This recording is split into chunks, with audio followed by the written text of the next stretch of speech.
Alright, so we're back. I don't know how much more I'm gonna play of this, honestly. Because it's not really good content, is it? I don't know. I mean, I'll finish reading this book, I guess. But I don't know, this might be the last episode if I feel like it's not very interesting. If I'm not doing it fast enough. I feel like I'm taking too long thinking and it's getting boring. I don't know. Let's see. Passing resemblance. Editor's note. Time for something a little different. This is a work of fiction about a world changed by technology. It's not our world just yet, but a future that could come to pass. Enjoy the story and look for its conclusion in the next issue. When I first learned I was a test tube baby, I imagined rows of fat white glass vats with fetuses growing inside, arrayed in clusters inside a laboratory under dim lighting. Sharon, my mother, explained something about cells and mitochondria as Maria, my young nanny, stroked my damp hair and coaxed it into a hair tie. Shannon leaned over the breakfast bar and drew a amorphous blob on a stray index card. What the hell is going on? Leaned over the breakfast bar and drew. Okay, this is a cell, the basic unit of all life. I was 6 years old. It was the last year Maria would be in our employ. What makes someone a mother? Is it to carry a child? Is it the act of birth alone that defines motherhood? Or is it the act of raising and nurturing? Shannon never needed a man, but not because she was militantly feminist or fiercely independent. It simply never crossed her mind. She didn't need anyone else to create a child. Shannon had been a promising researcher at the Powell Institute for Science, working in Romania and Ukraine and across the states. But after 15 years of fruitless efforts and broken partnerships, her disdain for the C-level execs pushed her towards something more cynical, management. So she quickly took to that at the laboratory, climbing up each rung of the corporate ladder, cutting the previous rungs as she went. Why was she so ruthless? I asked Ben a few days before the memorial service. He paused, setting the poor excuse for a coffee I had made on that breakfast bar. He shrugged. I missed Maria. How she could braid my hair and sing and play along on her ukulele. Her hair was curly. Okay, this is a different. Oh, maybe not. I miss Maria how she could braid my hair and sing and play along on the ukulele. Her hair was curly and she had dimples and she tanned easily. Shannon and I had the same paper white skin that blistered at the mere thought of the sun. Maria had held me and rocked me in her lap while we watched old cartoons. She would feed me peanut butter crackers and brush my hair. Hers was so thick and long it fell below her waist, and she wore it in a tight braid.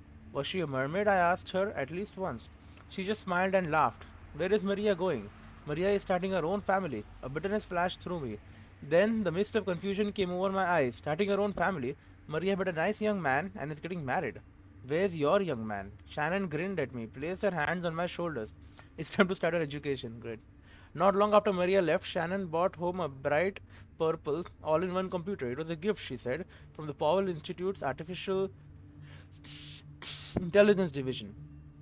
Shannon beamed and crouched beside me in the closet approximation to a Christmas morning I would ever have as I turned it on.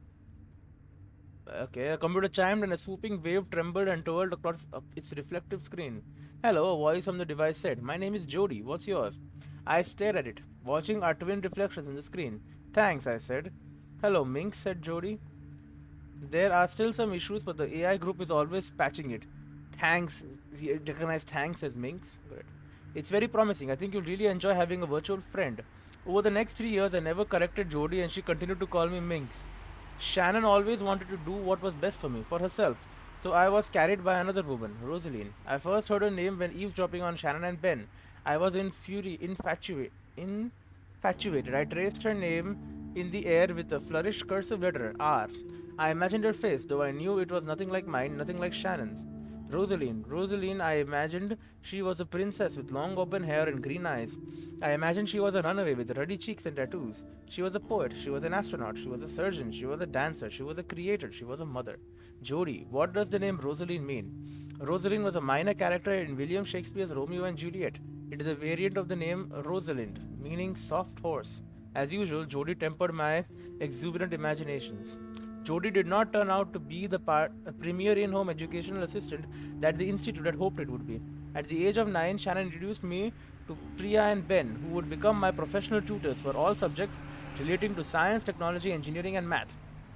There were no other subjects. Okay, of course, no arts. Priya and Ben came in a pair 3 times a week with their portable computers, and for and even an occasional textbook for fundamentals, Priya would insist. Trigonometry and calculus came from Priya, like a fountain of equations and variables. From Ben came biology and chemistry. Priya only let me pass on to physics later, after I had proven my proficiency with mathematics. Together they chaffed and bothered like two magnets, but they taught me about logarithms and algorithms, mechanics and dynamics, mitosis and symbiosis. By 14, I had exceeded the requirements to graduate from a private secondary school. For this accomplishment, Priya, Ben and I crammed into Priya's subcompact electronic car and drove to Dairy Queen. When we returned to the condo, Shannon opened the door and smiled at me. Now we can start your real education. What do you mean? You're going to start working at the Powell Institute with me. With us, Priya added. Sharon glanced to Priya, then Ben. You have ice cream in your beard. And she disappeared into the dark entry hall of the apartment. Wow, okay, so at age 14, she was starting work. Great. Computers are just as oppressive as before, but smaller and cheaper and more widespread. Now you can be oppressed by computers in your living room. Ted Nelson, computer lib. There's one with the killing machine. Alright. That's the magazine. Alright, we'll try this. Easy Berkeley. I mean, it's a fun game, but it's like, this is more like a quiet sit down, you know, take your time to finish each level kind of thing. Not very good for a series, you know, but I feel like I have to continue, like, continue making progress. Anyway. I mean, this itself is gonna be hard. Alright, we start, we grab 300. Then we copy. But we don't need to copy it, do we? We can just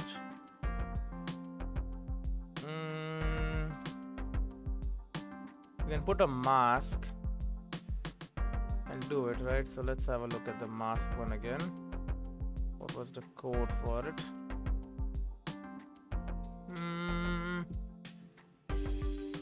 Swiss, SWIZ, there you go. I mean, it's the same in like real programming when I do it. Like, it's like, I remember the concept, I just don't remember the name sometimes, or the actual template to use it. Anyway, Swiss. So it is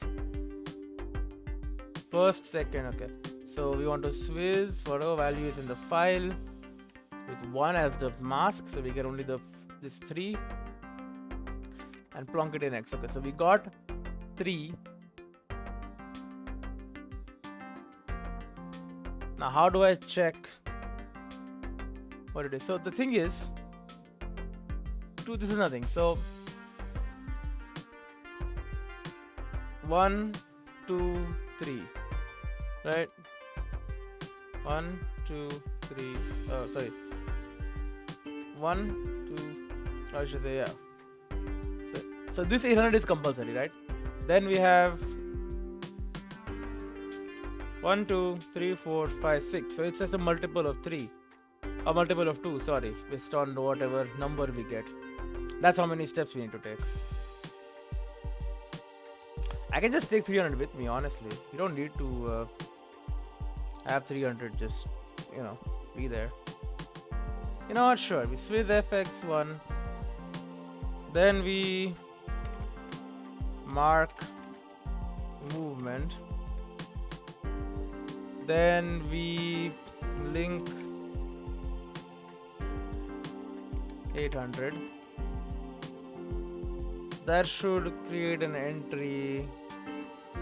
Then we need to test if X is 0, and then if it is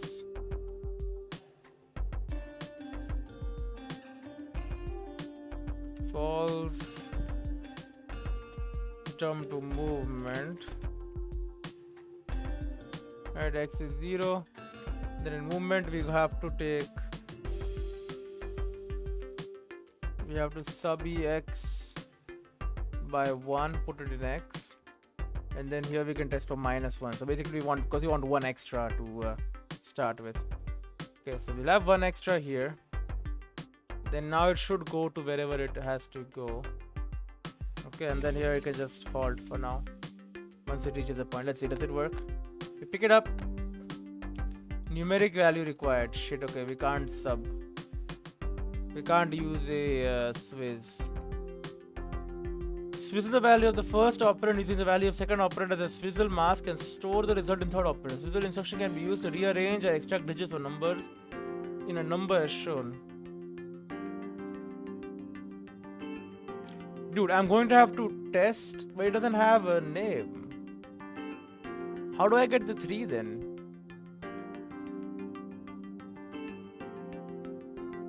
I need to get this value. It says tape 3. I thought I could just grab the 3 from the thing, but I can't apparently. It just says, so I selected tape 3. There's numeric value required. 3 is a numeric value. Then it's just dead. Well, they do always show numbers. Well, then how am I gonna deal with? I'm gonna deal with it then.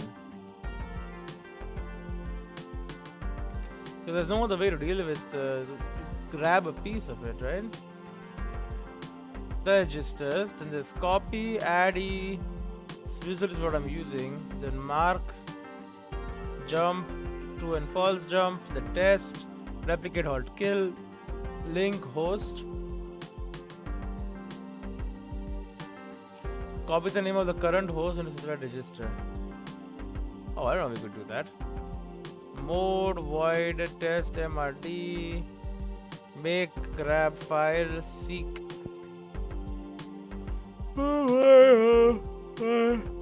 Test find the file, then there's nodes, there's noop, and there's random number generator. Yeah, how am I gonna get file 3? How am I gonna figure out?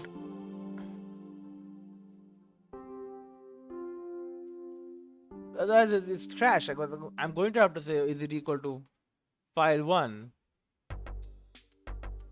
Or is it equal to file 2? Or is it equal to file 3? Which is like, or like basically file 1 and 2, and then if it is not 1 or 2, it's 3. But that's trash.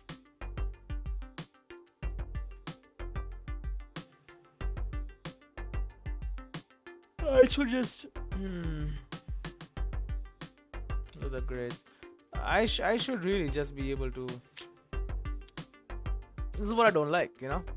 Now I'm stuck. Now I have to sit and think. The problem is, I mean, I don't know. It's not fun to watch someone just sit and think.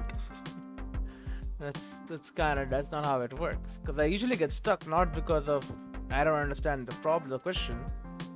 It's because I have no way to with the limitations. There's a lot of limitations here. In real programming, I mean, this kind of problem, I would just split this based on dash and grab the first one. And I would get the number of which one I want. But here I can't do that. It has to be a numeric value for me to use Swiss. So now I have to do the very bad thing, which is try to link it to either 1, 2 or 3.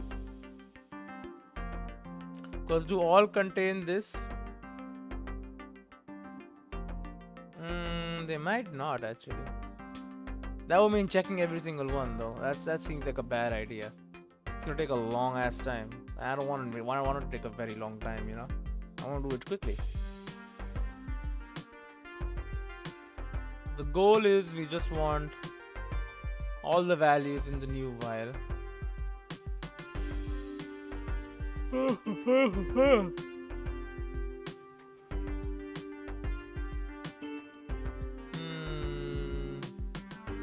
Also, we have to multiply this by, whatever, that's fine.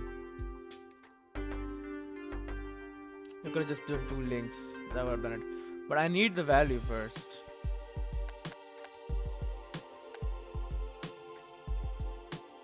What if I ask it to copy and then do it? Copy from file into X, and then do that for X. Tape 3. Okay, so the tape 3 is the problem. It's not the memory thing, so there is an issue with tape 3. I mean, I gotta do now the stupid way. So I'm gonna have to start by copying from file to X. Then I need to test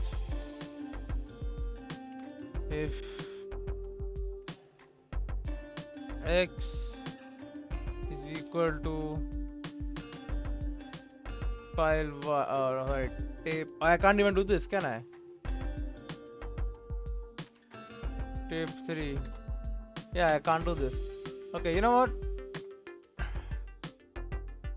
I'm gonna end this episode and I'm gonna end this series, honestly. Not because I'm stuck, but it is part of it, obviously, but it's because I'm gonna be stuck. That's kind of what this game is about, right? You get stuck, you solve problems, but it's not conducive to a playthrough, I think. Or if it is, it's for someone much smarter than me. Maybe I'm just admitting I'm dumb. But whatever the case, because I'm gonna take an hour or two to like solve this puzzle, which is fine. I think that's what the game is designed to do. It's designed to make you think, because like there's no tape thing here, so I'll have to figure out a way to extract this number here. Right, this is an invalid register. Can I not? Is there no way to make test register or number, so it can't be text? Keyword. Test equity, test alphanumerical order. But why is this not working? Can I just write tape 3 here? Okay, so I can do tape 3. Oh, I can't do tape 3. It's tape 3. It's invalid register. Okay, I'm done with this episode. I'm sorry. Like, it's a good game. I'm not saying it's a bad game, but like this is not conducive. Alright, also I'm getting stuck. Which I will admit is part of it. I'm not gonna say it's not part of it. It's a good game. And I'm sure it's very fun for a lot of people, and I'm sure I could figure it out if I gave it the time. But right now, I don't have that time. So I'm just going to not continue with this. Instead, I'll spend my time doing something more interesting. Did I not even do this highway sign thing? No, I did do the highway sign things. Yeah, so like a lot of these were good, but like at this point, like after this meeting, it got a lot harder. What they were expecting. The highway sign was the last fun one, but I figured out the whole combination. Like this one also, I was like, it's impossible. Okay, and then this was same thing. Like it's difficult. Maybe I'm just dumb. Either way, I'm gonna stop the series. I'm sorry. It's a fun game, but it's mixed for a very boring episode. So yeah. Anyway, I'll see you all in whatever else I choose to do.